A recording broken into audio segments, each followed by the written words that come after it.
Yo, it's Monday, aka Mo Day. Welcome back to another episode of the ZM Show. I am your host, Jody Mo. We got the playoff updates. We got the versus battle, right? We got a lot of things going on in sports today, so we're gonna touch on a couple topics today. We're gonna start off with the playoff bracket. We still in the semifinals, so we're gonna see what's going on, where we at. So, pardon me. In our first series, the Knicks versus the Celtics. This series stands right now 2-1, right? And how did we get here? So I'm gonna be honest with you. I'm under the impression that the Celtics should be up 3-0, right?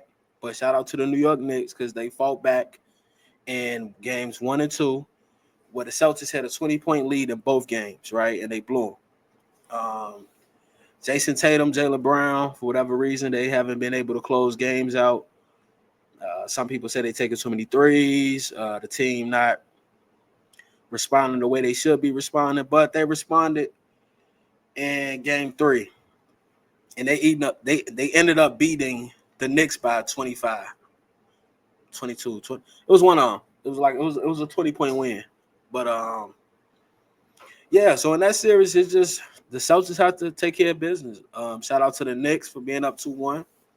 Definitely showing that they're not gonna just lay down and let the Celtics beat them. I respect that. But in my honest opinion, I think the Celtics still gonna win this series. I still feel like they're in control of this series, but you never know. You give a team 2 games and anything can happen, man. So yeah, Celtics down 2. So we're gonna see what happens with that series. Our second series, we have the Cavs versus the Pacers. And in this series, right now, the Pacers are up 3-1. And this is another crazy series that I didn't see happening, right? I had the Cavs in 7, so I did have the Pacers winning games. I don't think I had them losing a whole bunch of games, but I didn't have them being up 3-1. I thought at this point it'd be 2-2, maybe 2-2, or 3-1 Cavs, but to be 3-1 Pacers is crazy, right? So shout out to the Pacers. But you had in this series, you had game 1, you had the Pacers just come out and win. Game 2, the Cavs was up. I think they was up like 10 points with like a minute to go, and they blew that game. Tyrese Halliburton hit a game winner, which was crazy. Game 3, the Cavs came back. Donovan Mitchell did his thing, and Donovan had like 50 in game 2, but they still end up losing. But game 3, wire to wire, they were in control of the game. Game 4, which was last night, was a blowout. Flat out blowout. Like that game was never close. The Pacers were in full control. And to be totally honest with you, I think they're gonna end this series. Last night, Donovan Mitchell, he had a halftime ankle injury, which was crazy. I think in the playoffs you got to play through that, bro. You know what I mean? Especially knowing your team could be down 3-1, you might got to play through that. I don't know, icy hot, something, whatever you got to do to get back on that court. You got to get back on that court, but. Yeah, my Cavs pick ain't looking too good right now. Now, it's still the playoffs. Anything can happen, but it's not looking too good right now. Out west, we have Coach of the Year, Kenny Atkins. He is the Coach of the Year. Um, Kenny Atkins is the Cavaliers head coach. Definitely did his thing this year. They were the number 1 seed. They got the Defensive Player of the Year, and now they have the Coach of the Year. And he better start doing some coaching because it's looking crazy, man. For the Cavs to be down 3-1, the number 1 seed, which is crazy. But they might figure it out. Obviously, they got a lot of injured players, but they might figure it out.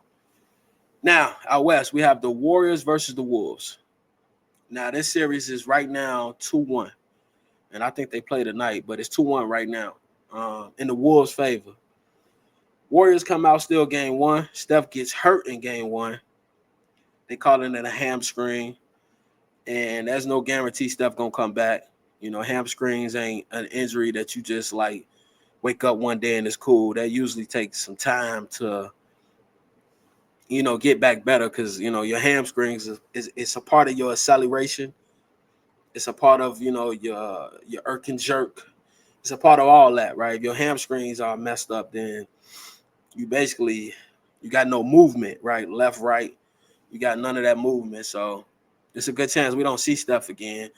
And with that being said, yeah, the Warriors probably gonna lose, right? That one game they got probably be the only game they get. So, in that series, you just gotta wait to see what happens with Steph, truly to judge it. Because if Steph don't come back, then it's over with. Nuggets versus Thunder. This right now is 2-2. Tied up 2-2 right now. And they've been going back and forth. Nuggets come out game one, still game one. Thunder responds, blows them out game two. Nuggets can come back game three, win game three. Thunder responds, win game four. So they going back and forth at this point. And shout out to Shea. Once again, I wanted him to do this to really show that, he deserves that MVP. And he definitely showing it. So there's no way people can undermine his MVP. Because I still think he's going to win. But, yeah, I'm proud of Shea and the Thunder to come out and play and make sure that they make this a series, and they definitely making this a series. So this probably goes 7, right? With it being tied 2-2, the only series tied 2-2 as of right now. But yeah, those are the semifinals right now, and it's looking like, because for the conference finals, I had Celtics Cavs, so that's 50-50, and I had Warriors Nuggets, and that's still 50-50. But yeah, it's the playoffs. Anything can happen, so I'm not down on my picks. It still can happen, but I just want great games. So by the next time I talk to y'all next Mo Day, aka Monday, yeah, we should be in the conference finals, and let's see what goes on. Happens there. So now let's switch topics, right? So we got the versus battles, man. There's been a lot of chit chat going back and forth between certain people within the sports world. And the first one we're going to touch on is Kenyon Martin versus Nick Young, right? Shout out to Gil's Arena. I'm a fan of Gil's Arena. I'm a fan of Nightcap, Shannon Sharp, Ocho. Those one of those shows. I watch clips. I'm not really like long format type watching person. If I listen, I listen long format, pardon me, but I don't really watch long format. So I usually like if it's long format, I listen to it better than watching it, because sometimes it gets repetitive to me. But yeah, they was having a conversation on Gil's Arena about Greg Popovich's legacy. Obviously, Greg Popovich stepped down as head coach. He's now going into the front office. And they was talking about his legacy as a coach. And somewhere throughout this conversation, I guess Kenyon felt disrespected because Nick was still cracking jokes with Gil or something like that. And he kind of tells him to shut up. And then they start going back and forth with you shut up, you shut up. Prime example of how sometimes people turn nothing into something. Happens a lot. But I'm team Nick Young on this situation. Like, I feel like if you're on a podcast, bro, and this is not like your conventional sports media, right? Nobody asking you to put on suits. Nobody's asking you to not make inappropriate jokes. Nobody's asking you to not make sexual innuendos. Like, I actually expect you to make them, right? That's part of the allure of a podcast, is that you could be a little more free. You could be a little more yourself. And for you to turn that type of moment into something where it's like, this could go left, right? Like, I don't really know they friendship. It don't really seem like they have much of one. Like, when I watch that show, Kenyon give me vibes like, I don't know, like just super tough guy with how he acts on the show sometimes. But, I don't know him as a person to judge that, if that's really, an act, or if that's just really him. Like, he's really like that. He's just probably like a good guy, but he's moody. Some people like that. Some people are just moody, right? Well, and I mean, personally, I don't really like moody people like that, because it's hard to judge them. You say the wrong thing to these type of people, and it triggers them. It's like it can get weird with that. But I'm team Nick Young on this. Like, I feel like Nick is a part of that show. He brings entertainment to that show. He brings funniness to that show. And if you ask the weakest link on the show, this actually is Kenyon. Like, he really, like, if Nick would have shut up and you would have said what you had to say about Greg Popovich, I don't feel like you would have said nothing. You probably would have just said, everything we've already heard about Greg Popovich. He's a great coach, great guy, leader, no nonsense. We all know all that already. Like, you don't need a silence to say that, bro. Just say what you got to say. So situations like that, they could go left, bro. And, you know, as men, we got to avoid them type of situations where they could go left because nothing good comes from that. We all got to, you know, they got a paycheck coming up. And, yeah, why risk the money over a nonsense conversation about Greg Popovich? Greg Popovich don't care about your black ass, boy. Fuck you over here arguing about him for? But, you know, some people, man, to each his own, right? To each his own. And then we had Draymond Green, right? We got Draymond Green fighting against a narrative that he's been called the angry black man. Pardon me. Right? And this kind of starts at a comment he made on his own podcast when he was talking about Dylan Brooks. And he was saying that people don't respect Dylan, calling him a coward because I guess he don't want to shake people's hands at the end of games. And, you know, Draymond feels like that's a problem. Like if you're going to be the bad guy, you know, at the end of the game, shake people's hands.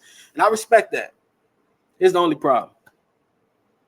Draymond Green, you ain't the person to tell him that, bro. You know what I'm saying? Like, you have no ground to stand on to tell a person that, because at the same time, it'd be different if you was telling Dylan, like, look, I'm the bad guy, you the bad guy, but at the end of the day, we shake hands. You know, we don't take it past the court. We don't make it personal, because some people could take the type of antics you do as personal, and you want to make sure they do know it's not personal, right? That's one thing. But when you act like what he's doing is so crazy, that's when it's like, now, okay, are you aware of the things you've done? Like, because you get delusional when we ask you about the stuff you've done, but somehow you're so aware when you see it done with him. So that led to people obviously now, okay, well, let's talk about some of the things you've done. Now he's saying that people are calling him an angry black man. Now, look, that narrative have been put on black men for years, right? About us just being over aggressive, over violent. But I mean, Draymond ain't done nothing to help it. Like, bro, that's the type of basketball you play, and there's nothing wrong with it. It's called bully ball. Ain't nothing wrong with it, but you have to be self-aware enough to know, like, that's the type of basketball I play. Like, so if you do label me that, I get it. You can label me that on the court. Just don't label me that in real life, right? So, but I don't get how he's taking offense to it. Like, you can't take offense to that, bro. Like, you played a part in that. Like, you've called your teammates a bitch. Like, you call KD a bitch, bro. Like, you hit Jordan Poole in the face, bro. Like, you've done a lot of things that look very angry. You call LeBron a bitch. You know what I'm saying? Like, you've done a lot of things, bro, that makes people think you're a little off in the head sometimes. You know what I mean? It's not like just basketball, because it's like, it's unnecessary. You be doing it at points of the game where it don't help your team. It do nothing but hurt your team. So it's like, yeah. But I do agree that Dylan should talk after games. I feel like he should talk. I understand why he don't. Like, I feel like he thinks people have their mind made up about him, and they do. That's just a fact. They do. But you still got to go out there and, you know, control your own narrative. Like, you know, you the villain, you the villain. You know what I mean? That's what I do. Yeah. I get under people's skin, and I can see if you can handle it, if you can't. Some people can't handle that, regardless of what they tell you. They can't handle that. They can't handle a person just being that aggressive with them. It throws them off, right? And in basketball, you got to understand not to let that throw you off. But, you know, like I say, Draymond ain't the messenger of that. Like, you gotta take some self-awareness first. Like, you got to be self-aware that, hey, I've done things. This guy was bigger than me, so I kicked him. This guy was stronger than me, so I elbowed him.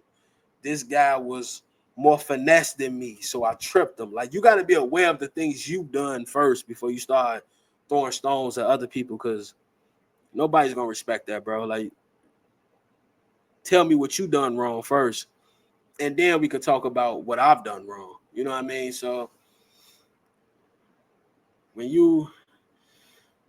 man, it's tough with defense, right? Because part of defense is mental. It is mental, right? You can mentally get into a person's head.